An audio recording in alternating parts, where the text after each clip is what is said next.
Hi there. Yeah, a lot of people are talking about FTX and, how everyone should have known better. But I think the problem is that nobody really understands how crypto works. So I was talking to a good friend of mine, Wise Old Owl, and here's what he had to say. Hi guys. Hi Sam. Hi Louie. You wanted me to explain to you a little bit about crypto? I can try to break it down and make it easier. So very simply, in the beginning,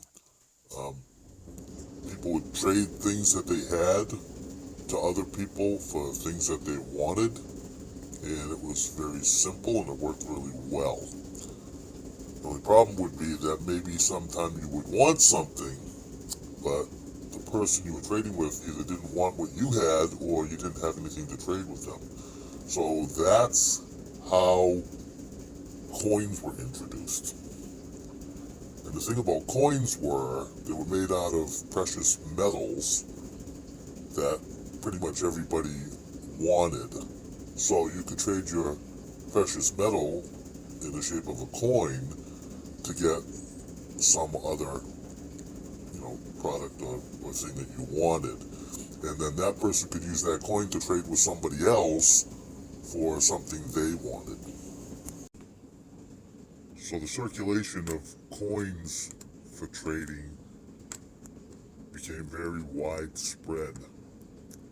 Then the governments and the banks got involved and they started producing paper receipts or silver or gold certificates that represented the value of gold that or silver that the bank or the government was holding to back the asset, to back the note. And people started to really use these notes and bills a lot. And what eventually happened, because they were backed by the government and the large banks, because these notes were being widely circulated and were backed by assets held by the government or the bank, people gained a huge trust in them, but they started to place the value of the bill on the actual paper they were holding because it was in their hand. And this led to the opportunity to produce these notes, and they would be perceived to have a value even if there was no longer anything backing them.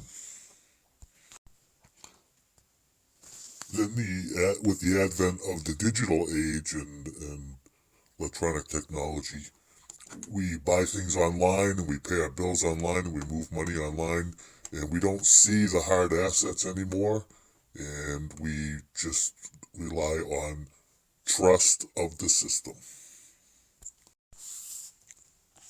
People readily accepted digital money.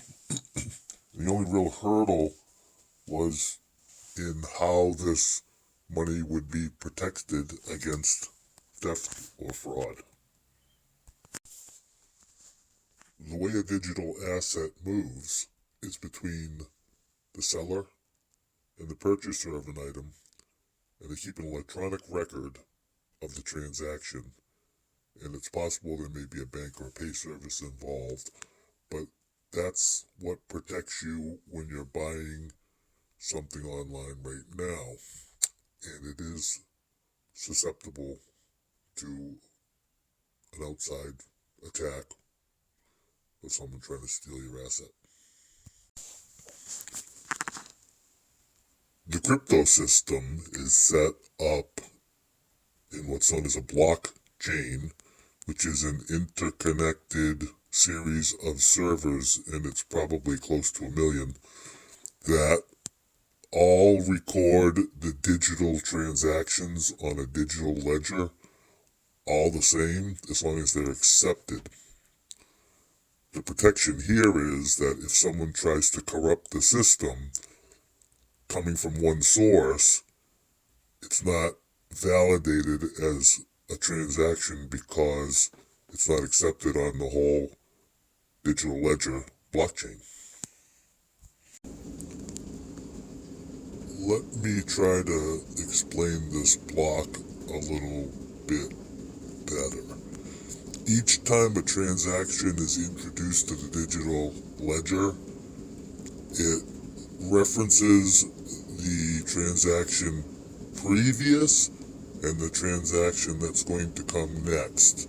So in order to change the digital ledger, you'd have to change the whole ledger because each transaction refers to a transaction either previous or after it.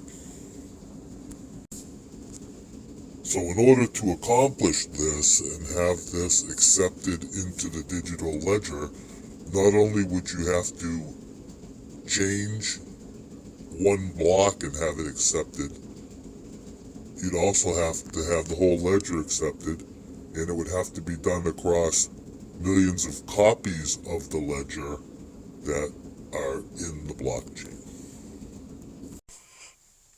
Each and every transaction in the ledger is assigned a hash ID, which connects it to the transaction next to it in the ledger. So in order to introduce an invalid transaction, you'd need to be able to connect it to every transaction next to it in the blockchain, and this is impossible. So I'm not sure if that helps you to understand it any better. I tried to make it simple. I mean, there's a lot more to it. But it appears that this system is really secure and really safe.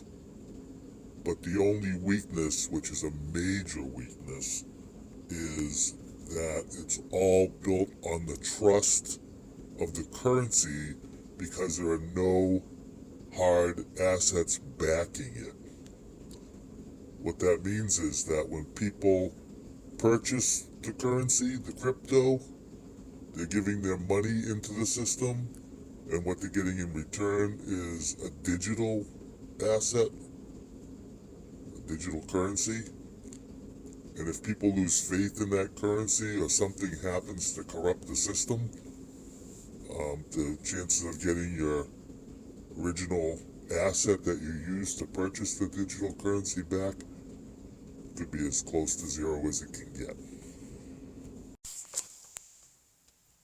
So the way this applies to FTX is that the trust was built by using celebrity endorsements and super high intensity marketing schemes to build that trust. The actual fact remains that there are really no hard assets. Any money that was taken in by FTX was either legitimately or illegitimately transferred out in different ways to other companies or other places. Pretty much unknown where, but what was left at FTX was an empty well, and that's where trust became the major problem. The crypto blockchain system seems to really be a good one, and the weak link seems to be in where the assets of the system would be held and how.